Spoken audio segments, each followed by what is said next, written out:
존경하는 헌법재판소 재판관님, 국회 소추위원, 국회 법제사법위원장 정청래입니다.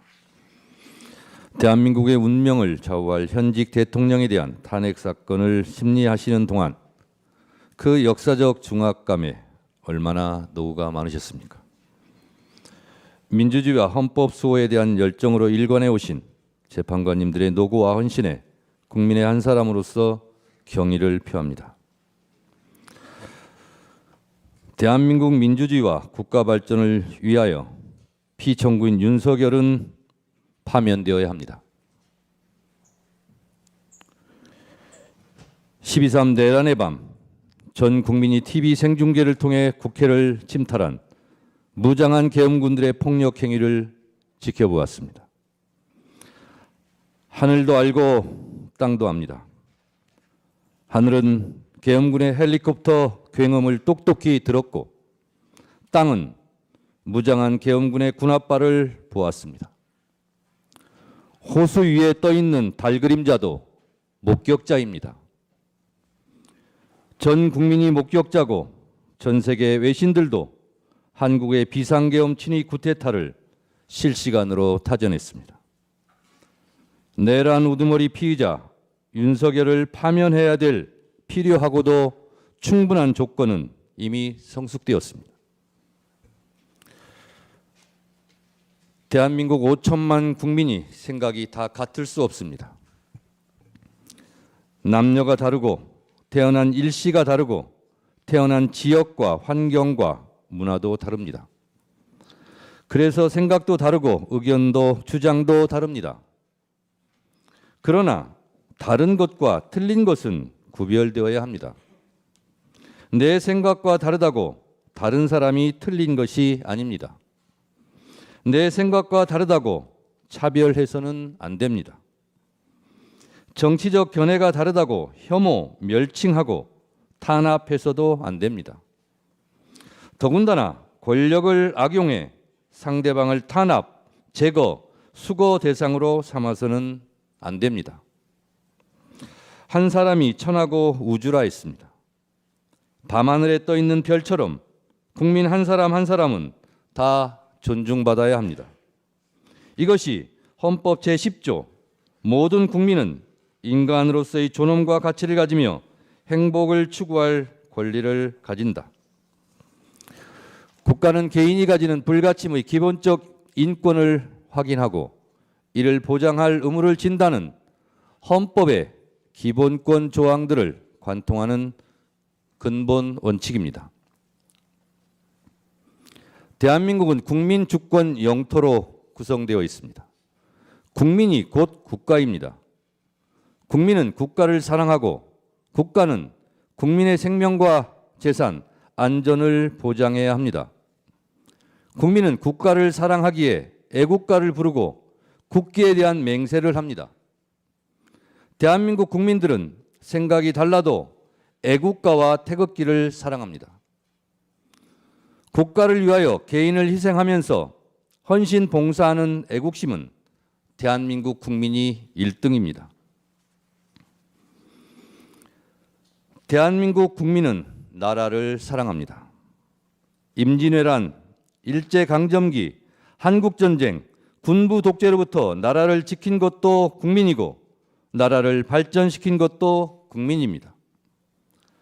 허리띠 졸라매며 자식들 교육시켜 오늘날의 민주화와 산업화를 이룬 주인공은 우리의 할아버지, 할머니, 어머니, 아버지 국민들이었습니다. 영화 기생충, 오징어 게임, BTS의 나라, 문화 강국, 올림픽 금메달의 스포츠 강국 대한민국을 이룬 것은 자랑스러운 우리의 아들, 딸 국민들이었습니다. 나라를 지킨 것도 국민이고 나라를 발전시킨 것도 국민입니다. 나라의 주인도 국민입니다. 대한민국 국민은 헌법을 사랑합니다.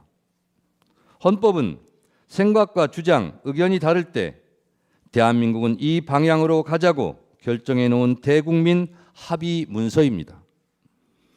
국민 전체의 약속이자 국민이 지켜야 할 국가 이정표입니다. 헌법은 나침반입니다. 헌법은 국민이고 애국가이고 태극기입니다. 대한민국 국민 누구도 헌법 위에 군림할 수 없습니다. 대한민국의 주권은 국민에게 있고 모든 권력은 국민으로부터 나온다는 것. 이것이 헌법 제1조 민주공화국의 헌법 정신입니다. 그런데 나라와 헌법을 사랑하는 국민을 총칼로 죽이려 했고 피로써 지켜온 민주주의를 짓밟고 피를 잉크 삼아 한자 한자 찍어 쓴 헌법을 파괴하려 했던 사람이 있습니다. 피로 쓴 민주주의 역사를 혀로 지우려 했습니다. 총칼로 헌법과 민주주의 심장인 국회를 유린하려 했습니다. 지금 이 탄핵 심판정에 있는 피청구인 윤석열입니다. 헌법수호 최후의 보루 헌재 재판관님, 프랑스 공화국은 관용으로 건설되지 않았습니다. 민족 반역자에게는 공소시효가 없다며 나치 부역자를 끝까지 추적해 무관용으로 처벌하였기에 역설적이게도 프랑스는 관용의 나라, 똘레랑스의 나라가 될 수 있었습니다. 오늘날 문화예술의 강국 프랑스는 이렇게 건설되었습니다. 이에 반해 우리는 1945년 8.15 광복 이후 반민특위의 좌절로 친일 부역자를 처벌하지 못했고 그 결과 정의와 불의, 애국과 매국, 민주주의와 독재가 혼재되어 민주주의에 대한 도발과 준동이 끊이지 않았습니다. 이제 타락하고 오염된 반민주적, 반헌법적 요설과 궤변의 고리를 끊어야 합니다. 갈 길이 아무리 멀다 해도 민족 정기를 바로잡아야 합니다. 평화와 문화가 꽃피는 문화예술의 강국은 민주주의 토양에서 자라는 나무입니다. 민주주의 기초는 국가 발전의 토대입니다. 민주주의 발전 과정이 국가 발전의 과정입니다. 민주주의 정착 없이 국가 발전을 이룬 나라는 없습니다. 선진국 중에서 독재 국가는 없습니다. 민주주의와 국가 발전의 주적이 바로 독재입니다. 국가 발전을 위해서 독재의 독을 해독해야 합니다. 독재의 전형적 모습이 비상계엄, 내란, 그리고 영구 집권 음모입니다. 피청구인은 2022년 5월 10일 국회에서 취임했습니다. 헌법 제69조에 따라 나는 헌법을 준수하고 국가를 보위하겠다는 선서를 하고 대통령에 취임했습니다. 그러나 피청구인은 헌법을 준수하고 국가를 보위하겠다고 다짐했던 바로 그 장소, 국회에 계엄군을 보내 침탈하고 헌법을 유린했습니다. 대한민국의 헌법과 민주주의를 말살하려 했던 피청구인 윤석열은 파면되어 마땅합니다. 현직 대통령에게는 형사 불소추권이라는 헌법적 특권이 있지만 현직 대통령이라도 내란의 범죄를 저지른 경우는 헌법 수호 차원에서 무관용해야 한다는 것이 헌법 제11조와 헌법 제84조의 정신입니다. 내란의 범죄는 현직 대통령을 포함해 누구라도 예외 없이 처벌의 대상입니다. 앞서 국회 법률 대리인들께서 위헌 위법한 12.3 비상계엄과 파면 사유에 대하여 그 증거와 법리를 이미 수차례 명징하게 설명했습니다. 저는 국민의 입장에서 국민의 목소리를 담아 피청구인을 파면해야 할 이유에 대하여 다시 한번 말씀드리겠습니다. 첫째, 피청구인 윤석열은 헌법 제77조에서 규정한 계엄의 조건을 위반했습니다. 헌법 제77조 1항에 대통령은 전시, 사변 또는 이에 준하는 국가 비상사태에 있어서 병력으로서 군사상의 필요에 응하거나 공공의 안녕 질서를 유지할 필요가 있을 때에는 법률이 정하는 바에 의하여 계엄을 선포할 수 있다고 되어 있습니다. 12월 3일의 대한민국은 전시, 사변 또는 이에 준하는 국가 비상사태도 아니었고 병력으로서 군사상의 필요에 응하거나 공공의 안녕 질서를 유지할 필요가 없었습니다. 평온한 하루였습니다. 병력으로서 공공의 안녕 질서를 해친 장본인이 피청구인입니다. 계엄의 선포는 논란의 여지 없는 명백한 위헌 행위입니다. 둘째, 피청구인 윤석열은 계엄 선포의 절차적 정당성을 위반했습니다. 헌법 제82조는 대통령의 국법상 행위는 문서로서 하며 이 문서에는 국무총리와 관계 국무위원이 부서한다. 군사에 관한 것도 또한 같다고 되어 있습니다. 계엄법 제2조 5항은 대통령이 계엄을 선포하거나 변경하고자 할 때에는 국무회의의 심의를 거쳐야 한다. 제6항 국방부 장관 또는 행정안전부 장관은 국무총리를 거쳐 대통령에게 계엄의 선포를 건의할 수 있다고 되어 있지만 피청구인은 헌법 제82조와 계엄법 제2조를 모두 위반했습니다. 계엄 선포 시 정상적인 국무회의 심의 과정이 없었습니다. 국무위원들의 증언에 따르면 국무총리를 거치는 절차도 하지 않았고 개회에서는 폐회에서는 안건 토론 등 정상적인 국무회의도 부서한 회의록 문서도 부존재해 보입니다.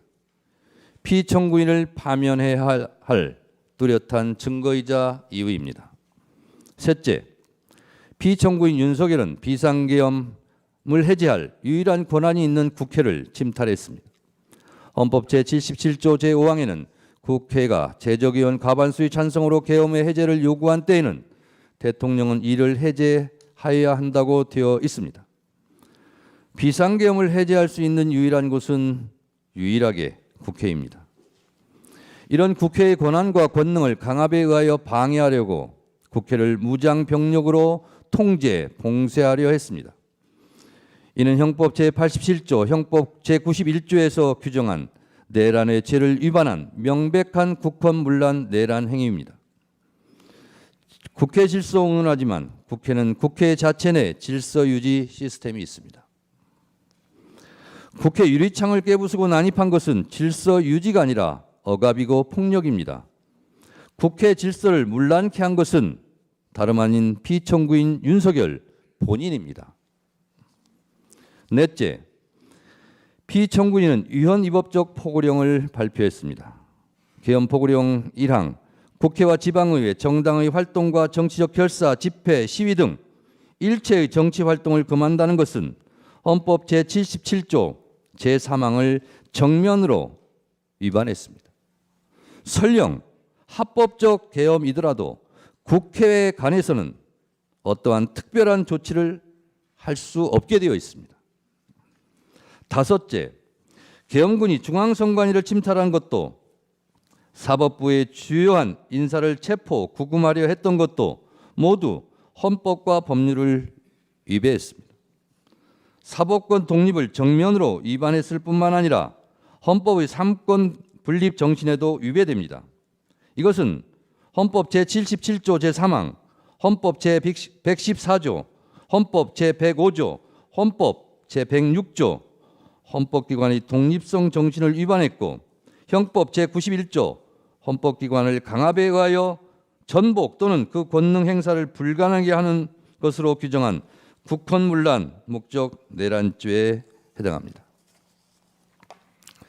이 외에도 피청구인이 비상계엄 이후 보여준 사법정의 파괴 행위는 국민들에게 큰 실망과 충격을 안겨주었습니다. 피청구인은 12.3 내란 사태 이후 법관이 발부한 체포영장을 거부하며 사법기관의 법 집행을 무법천지로 만들었습니다. 극히 일부 지지자들에게 기대어 국가 혼란을 부추기고 선동하는 듯한 추한 모습을 보였고 부정선거라는 망상에 사로잡혀 있습니다. 부정선거 음모론은 제가 보기에 계엄 선포문에도 없던 사후 알리바이에 불과합니다. 만에 하나 그가 다시 복직하면 또다시 비상계엄을 일으킬지도 모른다는 의심을 받기에 매우 충분한 위험한 인물입니다. 존경하는 헌법재판관님, 피청구인 윤석열에 대한 헌법과 법률 위반 행위는 두 차례의 준비 절차와 오늘 11차 변론 기일에 이르기까지 엄격한 심리를 거친 서증과 영상, 16명 증인들의 증언에 의하여 충분히 입증되었다고 생각합니다. 이쯤 되면 피청구인은 위헌 위법한 비상계엄에 대해 반성과 성찰을 통해 국민들에게 진정으로 머리 숙여 사과해야 마땅합니다. 사람이라면 양심이 있어야 합니다. 그러나 피청구인은 대국민 사과는커녕 경고성 짧은 계엄이었다느니 아무 일도 일어나지 않았다느니 변명합니다. 이로 인해 국민들은 계엄 선포의 당시의 충격, 그 이상의 충격을 받고 있습니다. 일찍 끝난 계엄이 피청구인의 공로입니까? 사상자 없이 끝난 계엄이 피청구인의 자랑입니까? 계엄의 피해를 그나마 줄일 수 있었던 것은 국회로 달려온 시민들, 계엄군을 막아선 국회 보좌진들, 장갑차를 막아선 시민들 덕분입니다.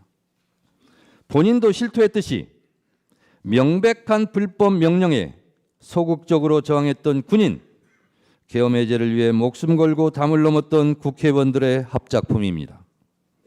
경고성 계엄이고 아무 일도 안 일어났으니 또 계엄을 하시겠습니까? 사람이라면 염치가 있어야 합니다. 대한민국은 이미 군사 독재와 비상계엄에 대한 아픈 상처를 품고 있습니다. 우리 국민들은 1980년 5월 광주를 핏빛으로 물들였던 전두환 신군부의 비상계엄을 생생히 기억하며 살아가고 있습니다. 왜 찔렀지? 왜 쏘았지? 트럭에 싣고 어딜 갔지?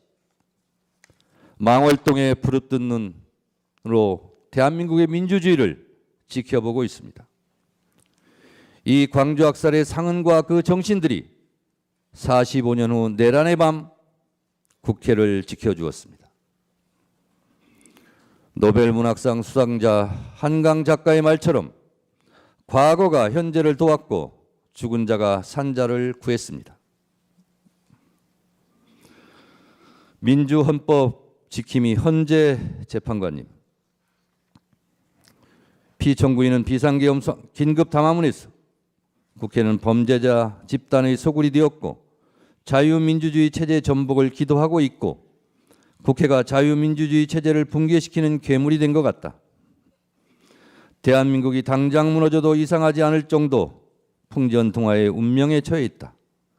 우리 국민의 자유와 행복을 약탈하고 있는 파렴치한 종북 반국가 세력들을 일거에 척결하고 자유 헌정 질서를 지키기 위해 비상계엄을 선포한다고 했습니다.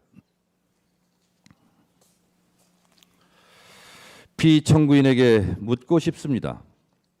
지금도 2024년 12월 대한민국이 당장 무너져도 이상하지 않을 정도로 풍전등화의 운명에 처해 있었다고 생각하십니까? 혹시 명태균 황금폰으로 인한 본인만의 위기는 아니었습니까? 국회가 범죄자의 소굴입니까? 국회가 반국가 세력입니까? 국회가 종북 반국가 단체라면 총선에서 투표한 국민들도 반국가 종북 세력이란 말입니까?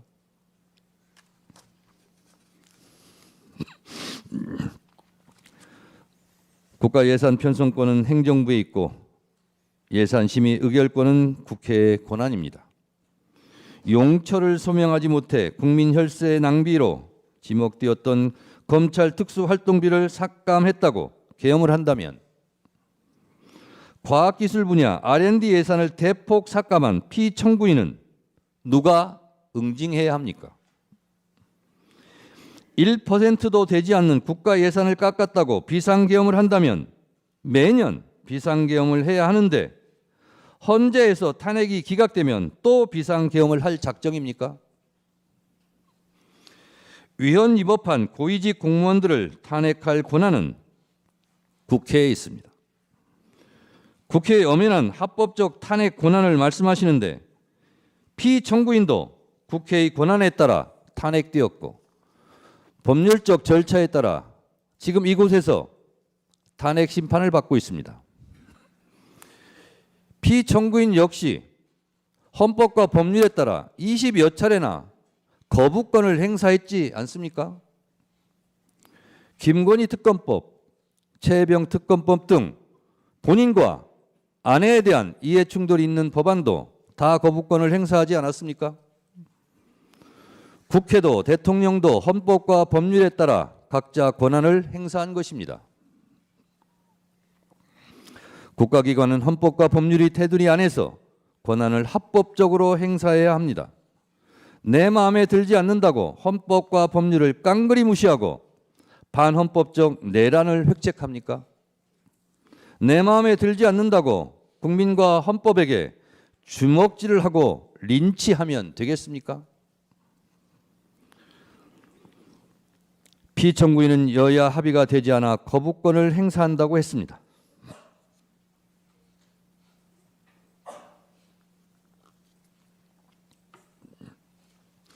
여야 합의는 헌법과 국회법 어느 법에도 존재하지 않습니다. 이런 생각 자체가 반헌법적입니다. 총선 때 한 표라도 한 석이라도 더 얻으려 노력하는 이유는 헌법 제49조에서 규정한 국회 의사결정은 다수결로 하라는 헌법적 명령이 있기 때문입니다. 여야 합의가 법 통과의 전제 조건이라면 이는 총선 민의를 부정하고 왜곡하는 반헌법적 반법률적 언동입니다. 대의민주주의 헌법 부정입니다. 뭐하러 총선합니까?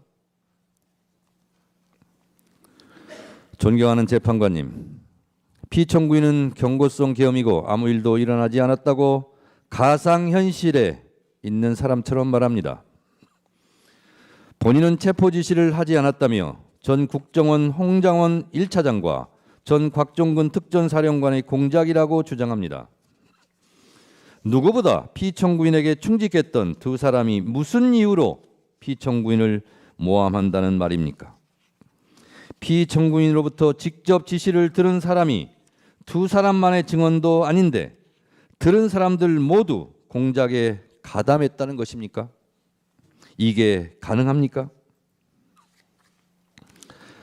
국회 내란국조특위에서 노영훈 방첩사 수사실장은 군사경찰의 미결 수용소라는 정상적인 구금시설이 있음에도 비원 벙커를 확인하는 것 자체가 정상적이지 않았다고 증언했고, 김대우 전 방첩사 수사단장은 이재명, 우원식, 한동훈 3명에 집중하라는 지시를 받았느냐는 질의에 네! 라고 분명하게 답했습니다. 또한 이곳 재판부에서 유일하게 직권으로 채택한 증인인 조성현 수방사 제1경비단장은 역시 내부에 들어가서 의원들을 끌어내라는 지시를 들었다고 똑똑히 증언했습니다. 피청구인 측의 의원을 요원으로 둔갑시키려는 꼼수는 실패했습니다. 설령 야당이 종북 반국가 단체라서 그 주요 인사들을 체포해 구금하려 한 것이라면 집권 여당 한동훈 대표는 왜 체포하려 한 것입니까? 결국 피청구인은 반국가 세력이라는 허울을 씌워 내 마음에 들지 않는 인사들의 씨를 말려버리려 했던 것은 아닙니까? 이들을 모두 수거하고 영구 집권을 꿈꿨던 것 아닙니까? 노상원 수첩은 또 무엇입니까? 노상원 수첩, 잠자리 폭발물 화학약품, 치밀한 수거 계획이라는 섬뜩한 내용입니다. 살해 암시, 노상원 수첩에 문재인, 유시민 등 500명 확인 사살, 정치인, 법조인, 방송인, 스포츠인 전방위 겨냥, 포승줄로 수집소 보내, 모든 좌파 세력 붕괴. 언론 보도의 제목들입니다. 평생 축구밖에 모르는 차범근 감독은 왜 해치려 했습니까? 차범근 감독은 저는 축구를 사랑하고 축구가 아닌 다른 일이나 가치에 대해선 관심과 욕심이 없다. 내 이름이 그 수첩에 왜 적혀 있는지 황당하고 놀라울 따름이라며 저는 평화와 사랑, 행복 같은 말들이 내 삶에 채워지는 노년을 보내고 싶다고 말했습니다. 이제 몽상에 빠져있던 권력자가 무너뜨리려 한 평화로운 일상을 회복해야 합니다. 피청구인은 아무 일도 일어나지 않았다고 강변하지만 많은 일이 일어났고 계엄의 피해는 엄청납니다. 국민들은 아직도 내란성 스트레스로 잠 못 들고 서부지법 폭동 사태와 같은 끔찍한 사태를 목도했습니다. 헌법수호의 최후의 보루인 헌법재판소까지 테러 위협을 받고 있습니다. 피청구인이 저지른 내란으로 국민들은 서로 적으로 규정하고 심리적 내전 상태에 빠져 있습니다. 존경하는 헌재 재판관님, 대한민국은 수출로 먹고 사는 나라입니다. 대외 의존성이 높은 경제 구도상 국가 안정이 곧 경제고 평화가 곧 경제입니다. 민주주의 선진국 대한민국을 불안한 시선으로 보고 있는 전 세계에 우리의 민주주의 회복 능력을 보여주어야 합니다. 하루빨리 내란을 극복하고 국정을 안정시키는 것이 그 출발점입니다. 계엄에 따른 국정 혼란과 불안감으로 인한 피해가 너무도 큽니다. 1차 탄핵소추안이 부결된 직후인 12월 9일 코스피와 코스닥은 연중 최저치를 기록했습니다. 계엄 선포 한마디에 시가총액 140조 원이 사라졌습니다. 계엄 이후 환율은 급등했고 내수 경기도 꽁꽁 얼어붙었습니다. 아무 일도 일어나지 않았다는 피청구인의 말과 달리 계엄의 폭풍은 컸습니다. 건물마다 임대문이, 안내문이 나붙고 식당 주인은 손님이 없다며 아우성치며 폐업을 고민합니다. 오늘 최후 변론서를 작성하겠다고 국민의 목소리를 댓글로 달라고 했더니 한 분이 댓글을 달아주셨습니다. 수천 명의 목소리 중에 한 목소리입니다. 저에게 보내온 한 소상공인 사장님의 읍소입니다. 제조, 도매 자영업자입니다. 12.3 이후로 급 주문 한학으로 재정난에 시달리다가 2월을 끝으로 직원 3명을 부득이하게 내보내고 가족 4명이 어렵게 운영 중입니다.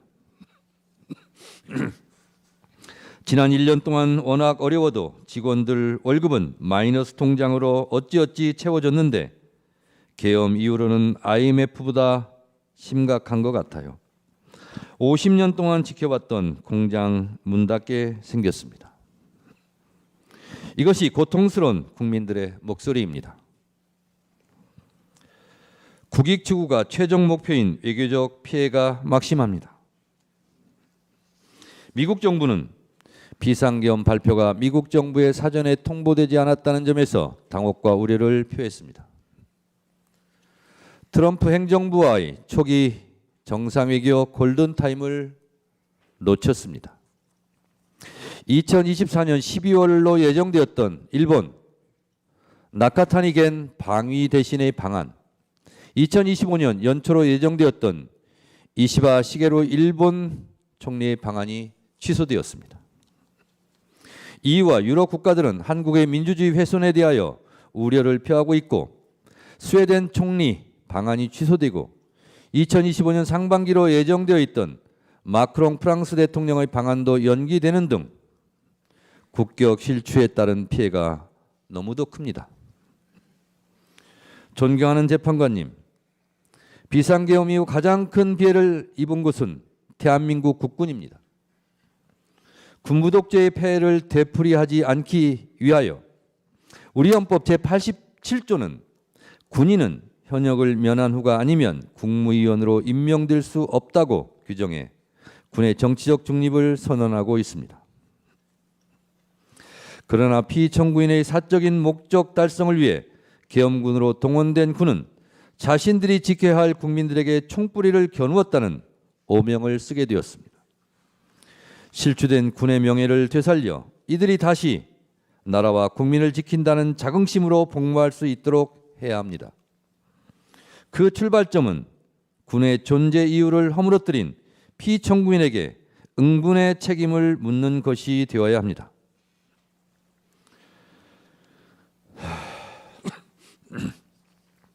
존경하는 헌법재판관님들, 저는 12월 3일 밤 10시 50분경 비상계엄 긴급 속보를 보고 살떨리는 두려움을 안고 국회 후문 담장을 넘었습니다.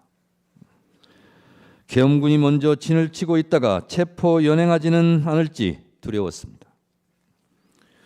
국회 운동장 근처에서 본청으로 한 발짝씩 내디딜 때마다 36년 전 1988년 9월의 밤이 마치 어젯밤 악몽처럼 떠올랐습니다.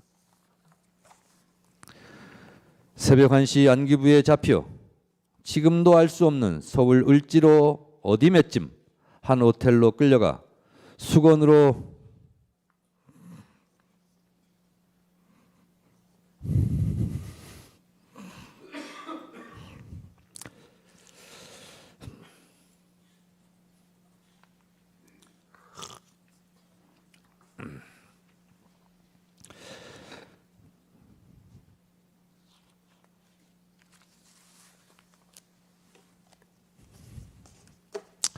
수건으로 눈을 가린 채 속옷 차림으로 4시간 동안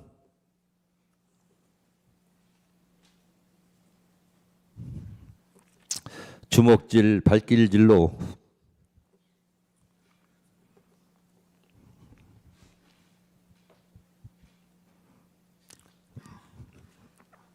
고문 폭행을 당했습니다.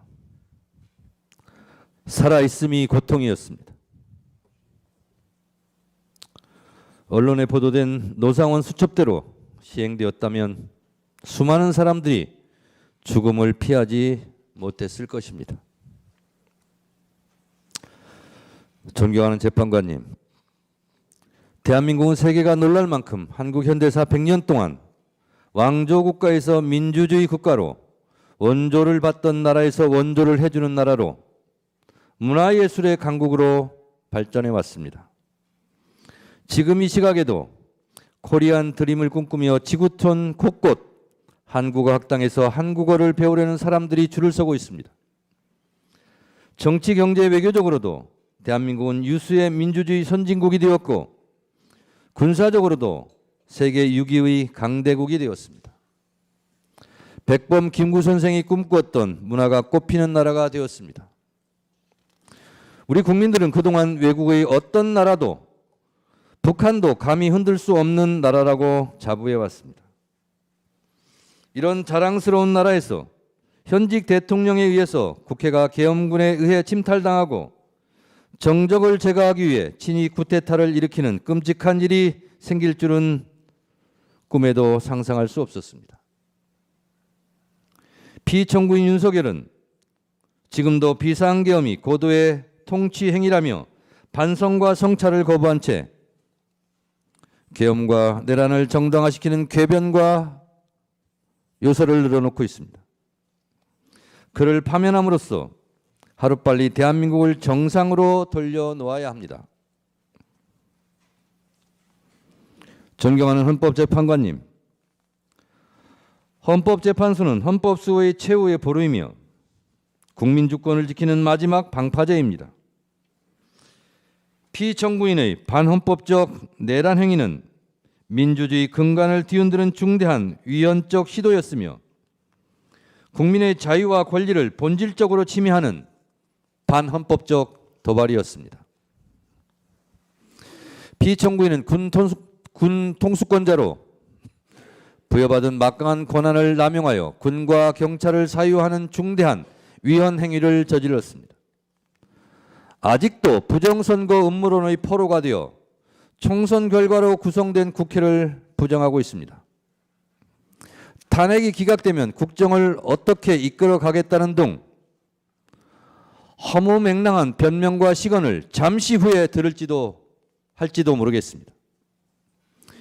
국민들은 피청구인의 적반하장, 남탓만 하는 아무 말 대잔치를 이제 믿지 않을 것입니다. 콩으로 매주를 쓴다 한들 누가 믿겠습니까? 피청구인의 말에 속지 맙시다. 무신분립이라 했습니다. 신뢰를 잃은 대통령은 국민 앞에 다시 설 수 없습니다. 민심은 바다와 같아서 배를 띄울 수도 뒤집어 엎을 수도 있습니다. 피청구인에게서 민심은 떠났습니다. 피청구인의 반헌법적 내란 행위는 주권자인 국민에 대한 명백한 배신이었습니다. 피청구인의 사익과 탐욕을 위한 권력 남용과 헌정질서 파괴로 인한 국민의 신뢰가 완전히 무너졌습니다. 국민이 더 이상 이를 용납하지 않는 것은 너무도 당연한 귀결입니다.